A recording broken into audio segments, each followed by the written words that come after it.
No começo do século XX, o Rio de Janeiro ainda era a capital do país e estava vivendo um período de transformações.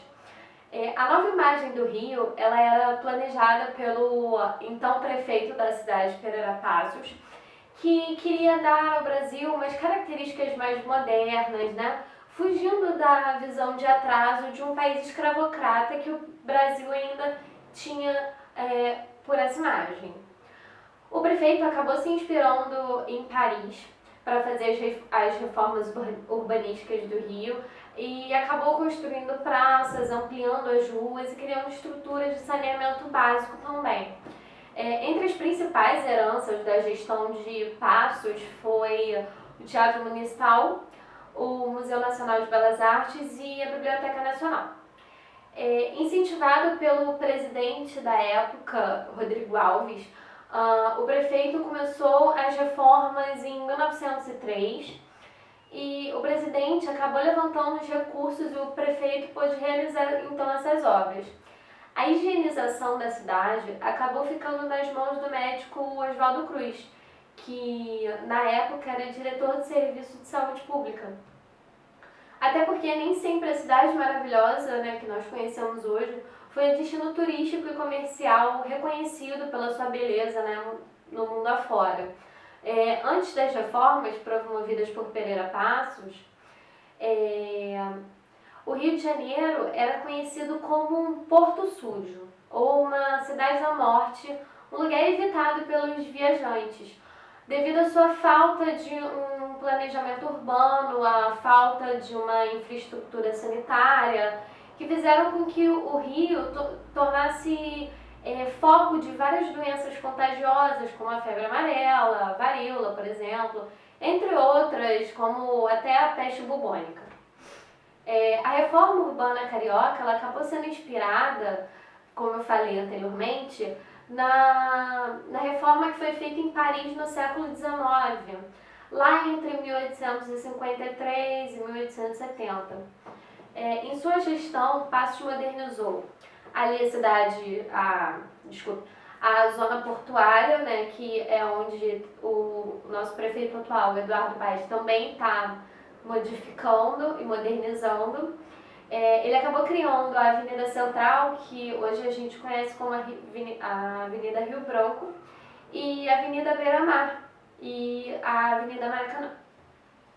A reforma Pereira Passos, ela buscou adaptar a cidade também para os automóveis.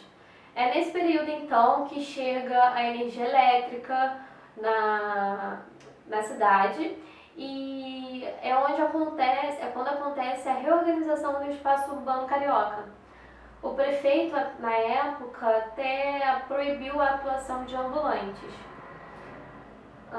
Houve, na verdade, uma grande reforma com impactos diversos.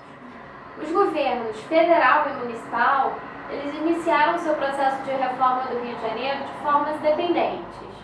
A iniciativa municipal ela ficou vulgarmente conhecida como bota abaixo. Por quê? O objetivo era sanear o Rio de Janeiro, controlar então a propagação das doenças que foram citadas, né, e modernizar o tráfego e a comunicação entre as regiões da cidade. Então Pereira Passos iniciou uma demolição de casas, particularmente de cortiços que se multiplicavam devido à imigração.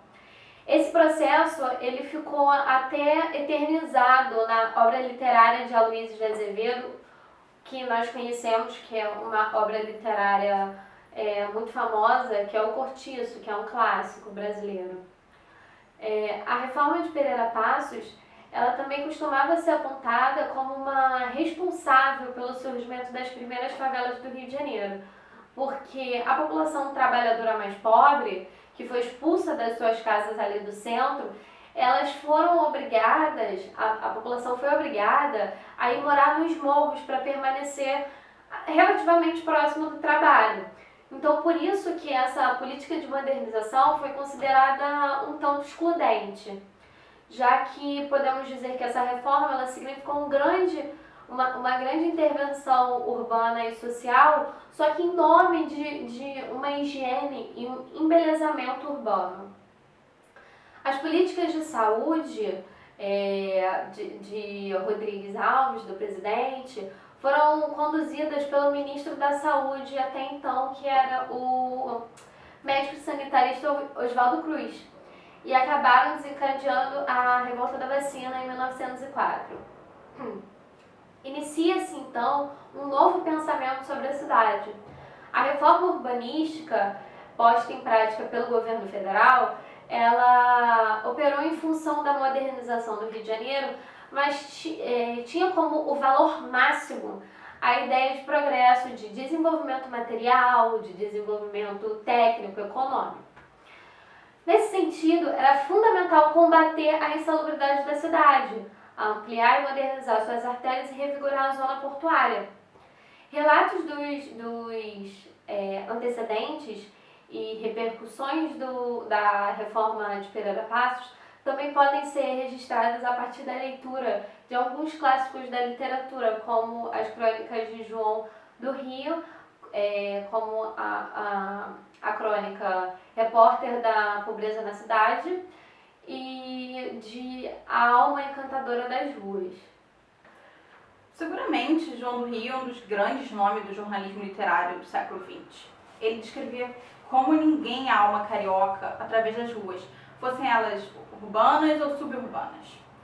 Pela primeira vez, a cidade é vista como a protagonista da cena.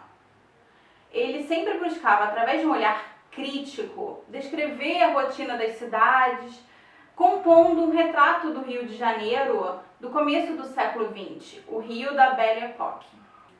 Mas ele não se focava só nesse rio, não. Ele destinava muita atenção à cidade periférica, às margens do progresso moderno. As suas crônicas, elas revelavam um desejo de registrar o Rio que era ignorado pelo poder político.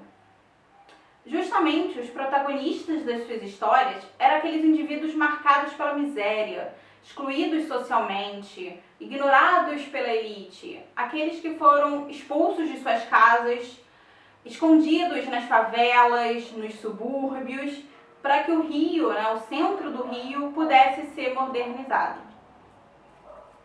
E era justamente o paradoxo entre a cidade que estava sofrendo as reformas, estava virando uma cópia do modelo aristocrático europeu, e os elementos do período colonial que ainda existiam dentro da cidade. Sem dúvida nenhuma, o livro mais importante dele é A Alma Encantadora das Ruas, que ele juntou crônicas, reportagens que ele tinha escrito anos antes sobre essas mudanças que estavam ocorrendo no Rio de Janeiro. É um relato único sobre o que se via nas ruas da cidade. Nesse livro, a rua é valorizada como um documento fiel dessas transformações. E o mais curioso é que, se a gente for ler os textos do João do Rio hoje, apesar de terem sido escritos no século XX, os temas abordados ainda são muito atuais. Quem lê uma crônica dele e não sabe que foi escrito por ele, pensa que está se falando das relações sociais de hoje em dia, das transformações que ainda ocorrem no Rio de Janeiro.